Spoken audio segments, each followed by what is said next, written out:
اے لوگو جو ایمان لائے ہو، جب تم نماز کے لیے کھڑے ہو تو اپنے چہروں اور اپنے ہاتھوں کو کوہنیوں تک دھو لو، اور اپنے سروں کا مسح کر لو، اور اپنے پاؤں کو ٹخنوں تک دھو لو.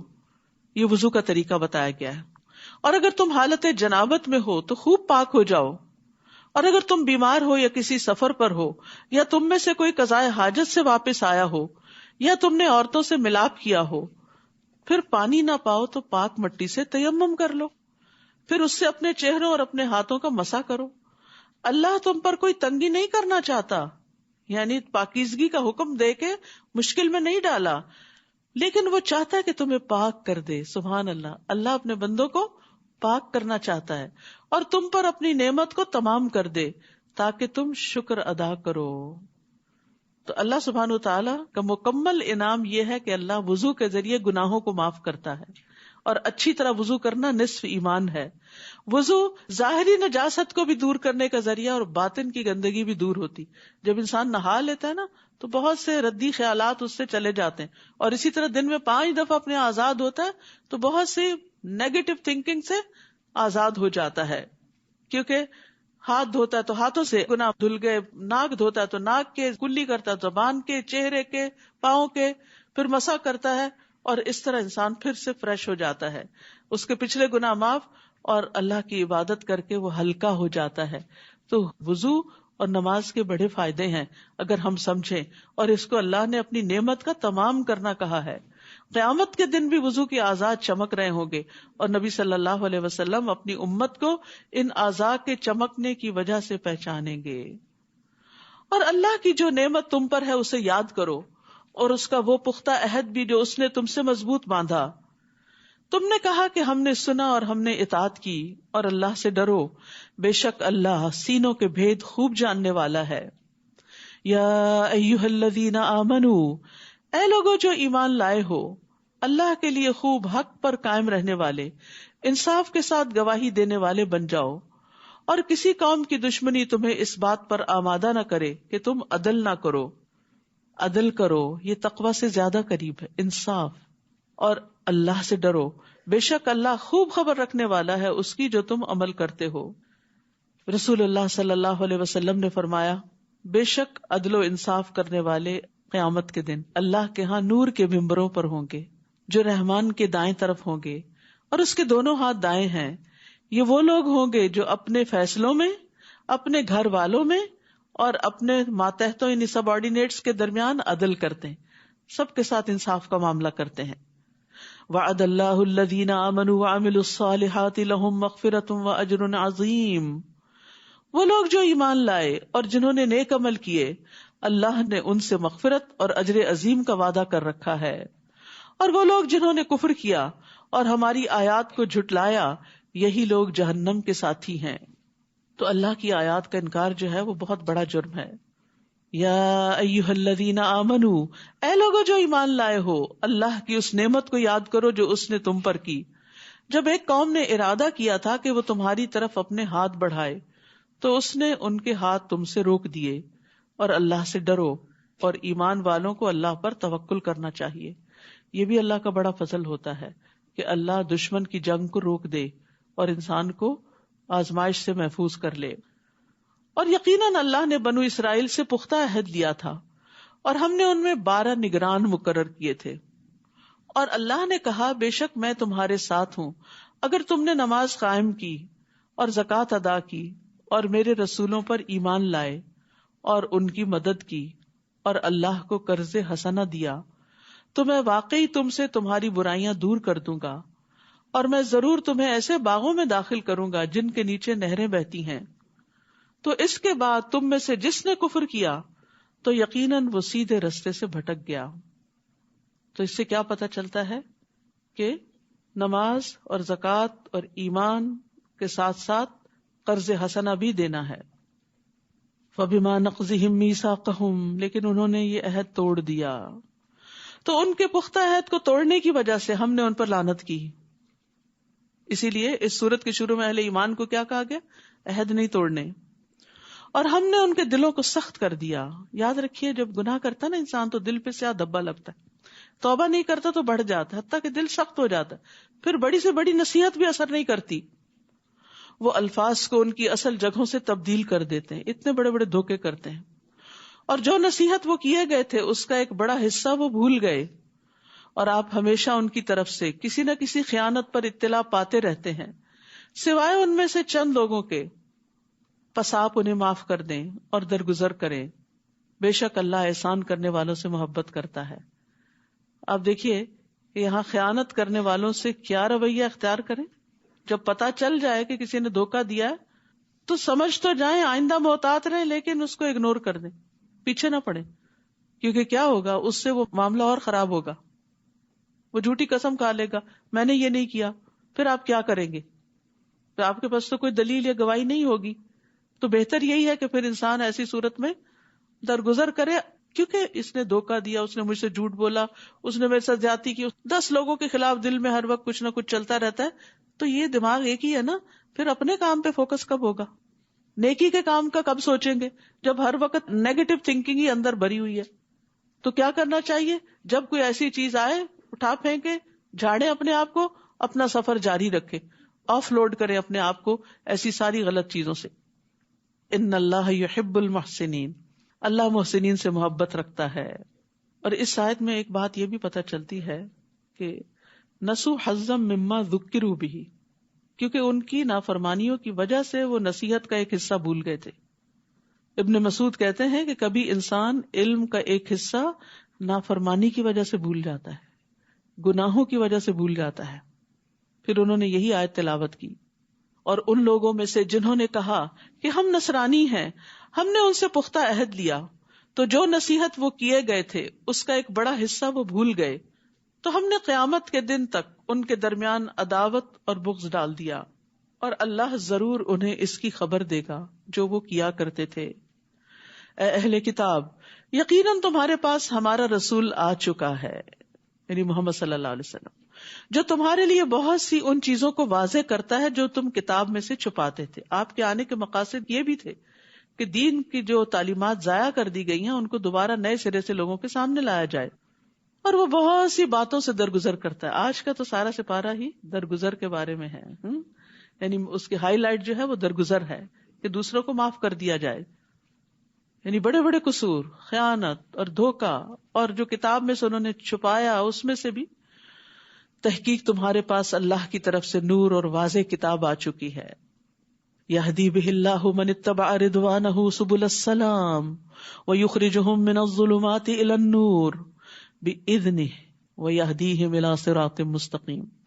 اللہ اس کے ذریعے اسے سلامتی کے راستوں کی طرف ہدایت دیتا ہے جو اس کی رضامندی کی پیروی کرے، اور وہ انہیں اپنے اذن سے اندھیروں سے نکال کر روشنی کی طرف لاتا ہے اور سیدھے راستے کی طرف ان کی رہنمائی کرتا ہے. نبی صلی اللہ علیہ وسلم نے فرمایا بے شک انسان اللہ کی رضا حاصل کرتا ہے اور مسلسل اس میں لگا رہتا ہے تو اللہ تعالیٰ جبریل علیہ السلام سے فرماتا ہے کہ میرا فلاں بندہ میری رضا کی تلاش میں ہے، وہ چاہتا ہے کہ اللہ کو راضی کر دے، آگاہ رہو اس پر میری رحمت ہے. کتنی بڑی جزا ہے اس شخص کی جو اللہ کو راضی کرنے کی دوڑ دھوپ کرے. جبریل علیہ السلام کہتے ہیں فلاں آدمی پر اللہ کی رحمت ہو، حاملین عرش بھی یہی کہتے ہیں اور ان کے آس پاس کے فرشتے بھی یہی کہنے لگتے ہیں، حتیٰ کہ 7 آسمانوں والے بھی یہی کہنے لگتے ہیں. پھر یہ بات زمین پر اتار دی جاتی ہے کہ فلاں پر اللہ رحم کرے. اسی لیے آپ دیکھیں جن لوگوں نے انسانیت کی بھلائی کے بڑے بڑے کام کیے، مرنے کے بعد بھی ان کے ناموں کے ساتھ کیا لگتا ہے؟ رحمت اللہ علیہ. کس نے ان کے دل میں ڈالا کہ ان کے نام کے ساتھ رحمت اللہ علیہ؟ اور اگر عربی میں نہیں تو لوگ عام طور پر جو نیک کام کرنے والے ہوتے ہیں، اللہ اس پہ رحم کرے، اللہ اس سے راضی ہو، اس نے میرے لیے یہ اور یہ کیا، اس نے فلاں اچھا کام کیا. ایک دفعہ زندگی ملی ہے نا، تھوڑی تکلیف اٹھا کے اچھے اچھے کاموں میں اپنے آپ کو لگائیں تاکہ دنیا میں بھی خیر ہو اور آخرت میں بھی خیر ہو. ورنہ صرف نفس کے پیچھے چل کے اور اپنے غیظ غضب اور اپنی منفی عادتوں کو آگے کر کے اور اس کو ہر وقت جسٹیفائی کر کے اپنے آپ کو ضائع کرنا ہے، اور یہ وقت بھی اور عمر اور مال ہر چیز گنوا کے جانے والی بات. تو اس لیے کسی نے زیادتی کی، معاف کیا، آگے چلے، اپنی طرف سے احسان کیا اور اپنا فوکس نہیں بھولے کہ مجھے زندگی میں کیا کرنا ہے. اپنا پیشن دیکھیں کہ کیا ہے آپ کا، کوئی اچھا کام کرنے کا یا بس اسی قسم کی جھگڑوں میں پڑے رہنے کا. یعنی کس چیز کو آپ بہت شوق سے کرتے ہیں, کیا صلاحیت ہے اپنے اندر, اور پھر اس کے لیے اس کام کو اکمپلش کرنے کے لیے ایک برننگ ڈیزائر ہونی چاہیے. یہ برننگ ڈیزائر ہر فضول چیز کو جلا دیتی ہے, ختم کر دیتی, اور انسان کو روشنی دکھاتی ہے اور صحیح رستے پہ رہتا ہے انسان. پھر نیکی اور خیر اور تقوی کے کاموں میں اپنے آپ کو لگائیں, اور اس کے لیے بہترین کام ہے دین کو سیکھنا, سکھانا, لوگوں کو اس طرف لانا, ان کی جگہوں تک پہنچ کر ان کی مدد کرنا, کسی نہ کسی طرح رہنمائی کریں, ان کو کنیکٹ کرتے جائیں اللہ سے. آگے کام وہ خود کریں گے, آپ کا کام صرف کنیکٹ کرنا, خیر کی بات بتائیں, جیسے بھی ان کو آپ اس چیز کی طرف لا سکیں تو ساری بھلائی آپ ہی کے لیے لکھی جائے گی. پھر فرمایا لقد کفر الذین قالوا ان اللہ هو المسیح ابن مریم, یقیناً ان لوگوں نے کفر کیا جنہوں نے کہا کہ بے شک اللہ وہی مسیح ابن مریم ہے, یعنی مسیح علیہ السلام کو الہ کا درجہ دے دیا. کہہ دیجئے تو کون اللہ کے آگے کسی چیز کا اختیار رکھتا ہے اگر اس نے ارادہ کر لیا کہ وہ مسیح ابن مریم کو اور اس کی ماں اور جو بھی زمین میں ہے سب کو ہلاک کر دے. اور اللہ ہی کے لیے ہے بادشاہت آسمانوں اور زمین کی اور جو کچھ ان دونوں کے درمیان ہے, وہ جو چاہتا ہے پیدا کرتا ہے, اللہ ہر چیز پر خوب قدرت رکھنے والا ہے. یعنی اللہ نے عیسیٰ علیہ السلام کو بن باپ کے پیدا کیا تو وہ ایسا کر سکتا ہے. اس کا یہ مطلب نہیں کہ وہ خود اس کا باپ ہے, نعوذ باللہ, ایسا کچھ نہیں ہے. اور ان کی معجزانہ ولادت کا یہ مطلب بھی نہیں کہ اللہ نے ان کو معبود بنا دیا کہ تم ان کی عبادت کرنے لگو یا ان کے بارے میں غلو کرو, حد سے بڑھ جاؤ ان کی عقیدت میں. اور یہود و نصارہ نے کہا کہ ہم اللہ کے بیٹے اور اس کے محبوب ہیں. کہہ دیجئے پھر وہ کیوں تمہیں تمہارے گناہوں کی وجہ سے عذاب دیتا ہے, بلکہ تم ایک انسان ہو ان میں سے جنہیں اس نے پیدا کیا, یعنی تم بھی دوسرے انسانوں کی طرح انسان ہو. وہ جسے چاہے گا بخش دے گا اور جسے چاہے گا عذاب دے گا. بہت ڈرنے والی بات ہے. تو جو مومن ہوتا ہے وہ کبھی اللہ کے عذاب سے بے خوف نہیں ہوتا, وہ فکر کرتا رہتا ہے, وہ اپنی نیکیوں کو بڑی چیز نہیں سمجھتا. اور اللہ ہی کے لیے ہے بادشاہت آسمانوں اور زمین کی اور جو ان دونوں کے درمیان ہے, اور اسی کی طرف لوٹنا ہے. تو یاد رکھیے اللہ کی محبت محض تمنا کرنے سے نہیں ملتی, بلکہ ان کاموں سے ملتی ہے جنہیں وہ پسند کرتا ہے. اے اہل کتاب, تحقیق تمہارے پاس رسولوں کی آمد کے ایک وقفے کے بعد ہمارا رسول آ گیا ہے جو تمہارے لیے حق واضح کرتا ہے, تاکہ تم یہ نہ کہو کہ ہمارے پاس کوئی خوشخبری دینے والا اور ڈرانے والا نہیں آیا. تو یقیناً تمہارے پاس خوشخبری دینے والا اور ڈرانے والا آ چکا ہے, اور اللہ ہر چیز پر خوب قدرت رکھنے والا ہے. اور جب موسیٰ علیہ السلام نے اپنی قوم سے کہا, اے میری قوم, اللہ کی نعمت کو یاد کرو جو اس نے تم پر کی, جب اس نے تم میں انبیاء بھیجے اور تمہیں بادشاہ بنایا, اور اس نے تمہیں وہ دیا جو جہان والوں میں سے کسی کو نہیں دیا.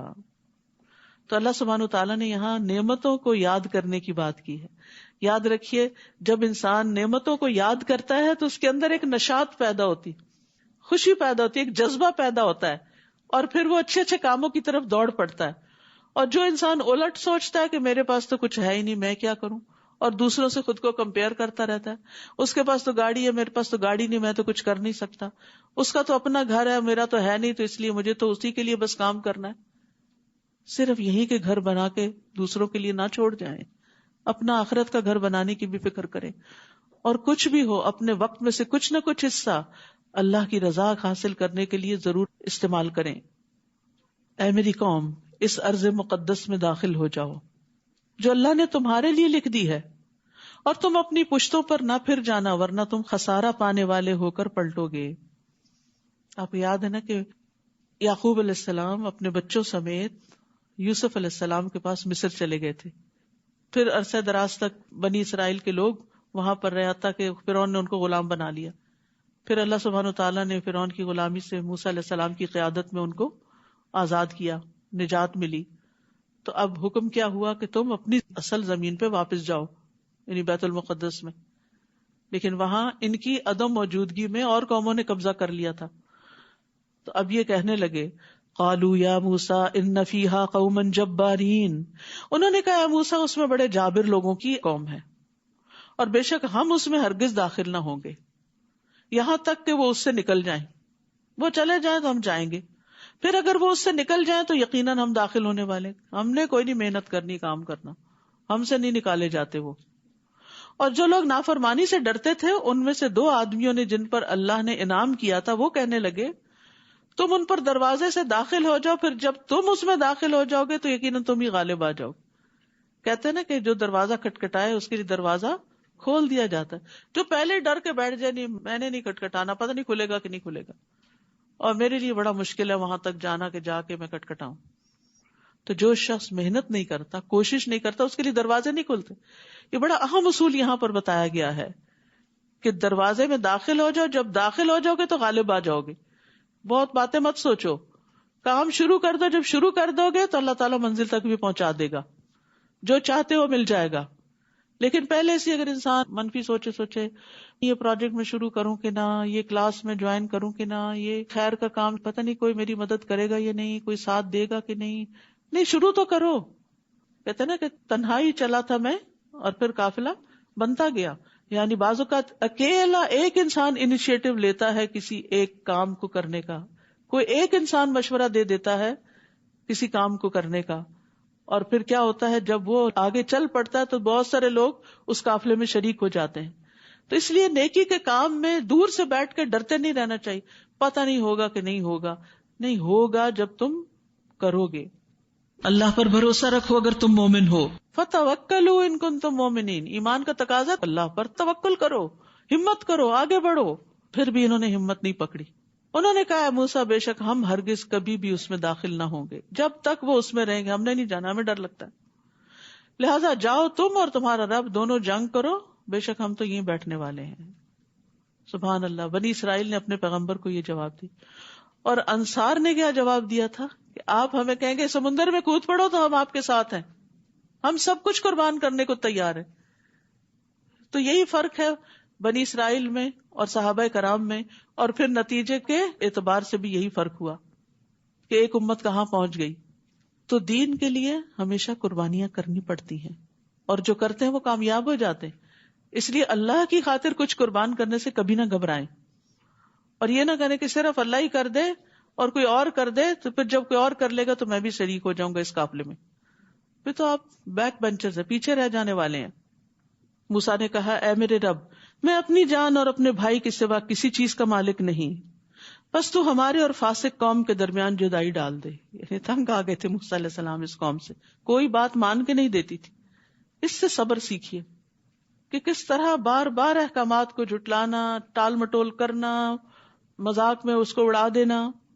اللہ نے کہا بے شک وہ زمین ان پر 40 سال تک حرام کر دی گئی ہے، وہ زمین میں بھٹکتے پھریں گے، بس تم فاسق قوم پر افسوس مت کرو.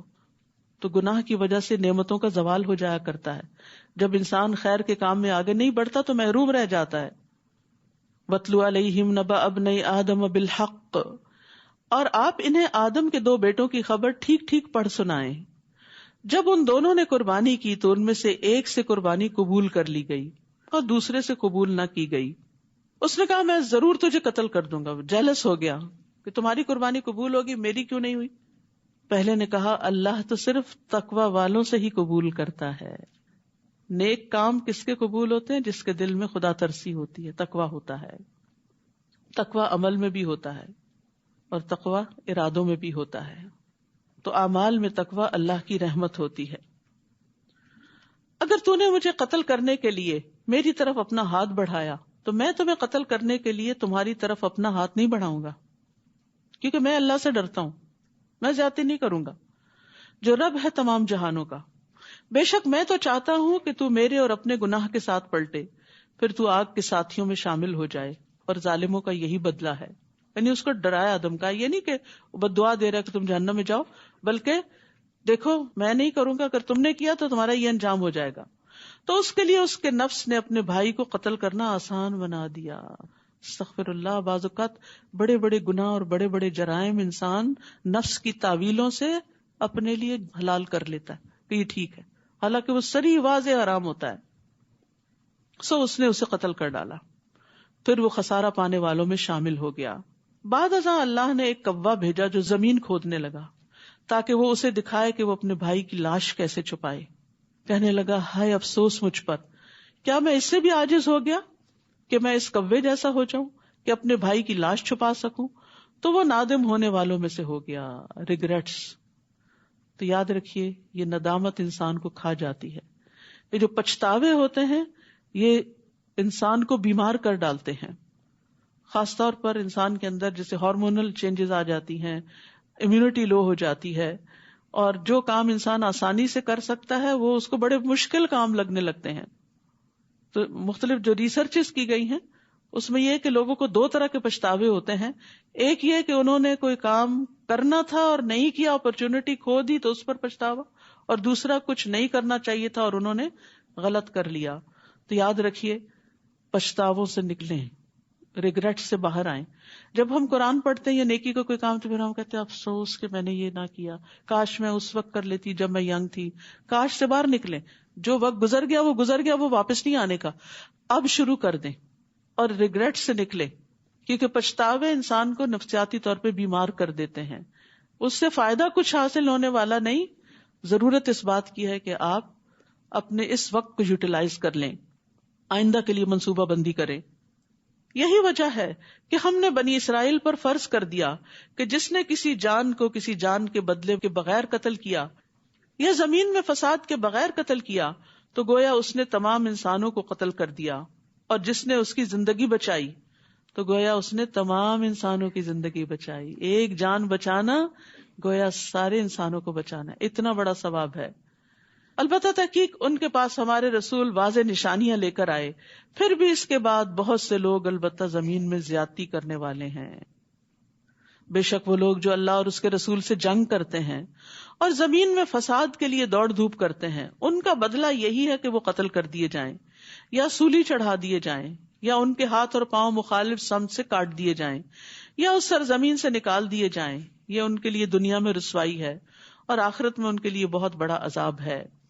ہاں وہ لوگ اس سے مستثنا ہیں جو تمہارے ان پر قابو پانے سے پہلے ہی توبہ کر چکے، جیسے مکہ والوں میں سے بہت سے لوگوں نے اس دن اسلام قبول کر لیا، آپ نے بھی ان کو معاف کر دیا. تو جان لو کہ اللہ بہت بخشنے والا نہایت رحم کرنے والا ہے.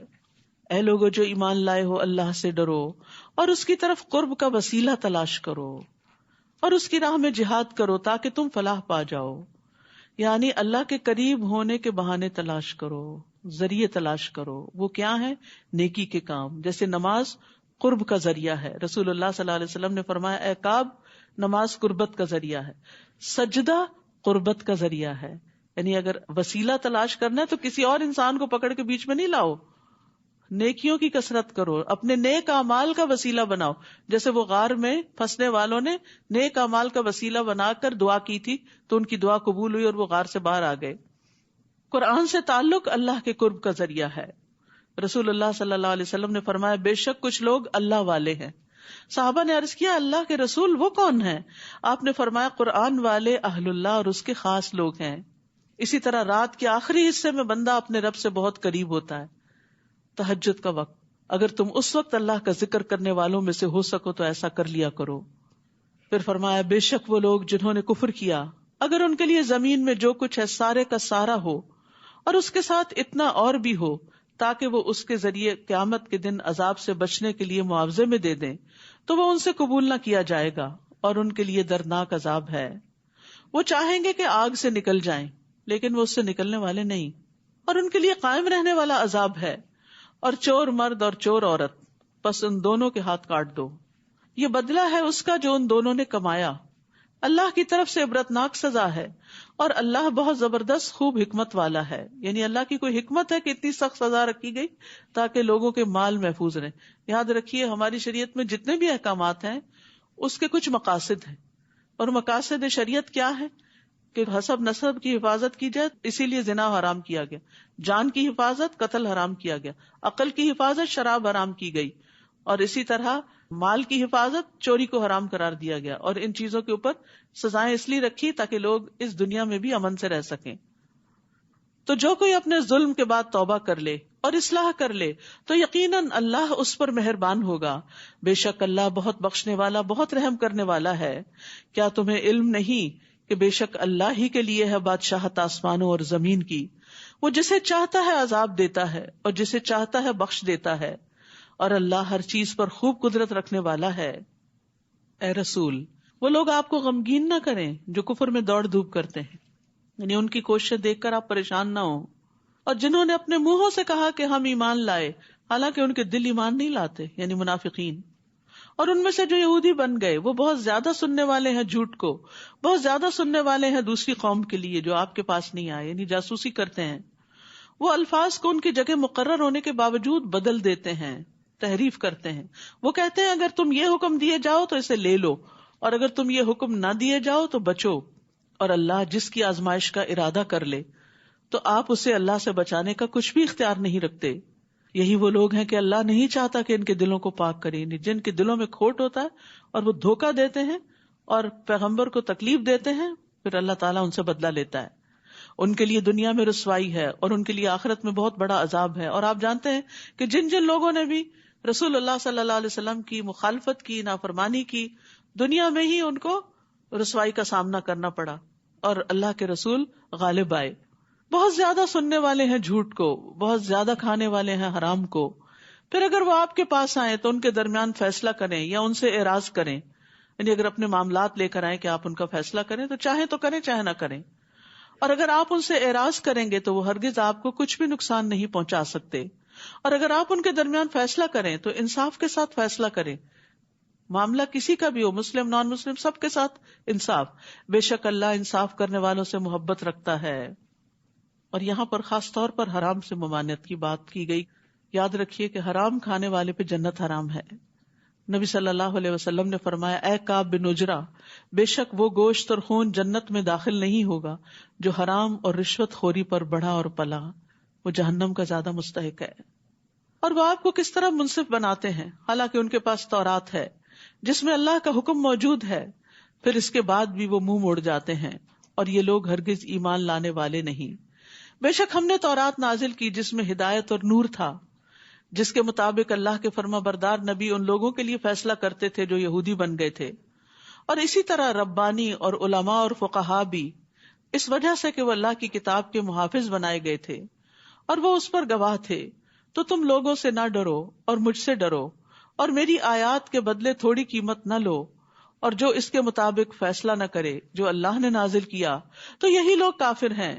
اور ہم نے ان کے لیے اس میں لکھ دیا تھا کہ بے شک جان کے بدلے جان، آنکھ کے بدلے آنکھ، ناک کے بدلے ناک، کان کے بدلے کان، اور دانت کے بدلے دانت، اور زخموں کا بھی بدلہ ہے.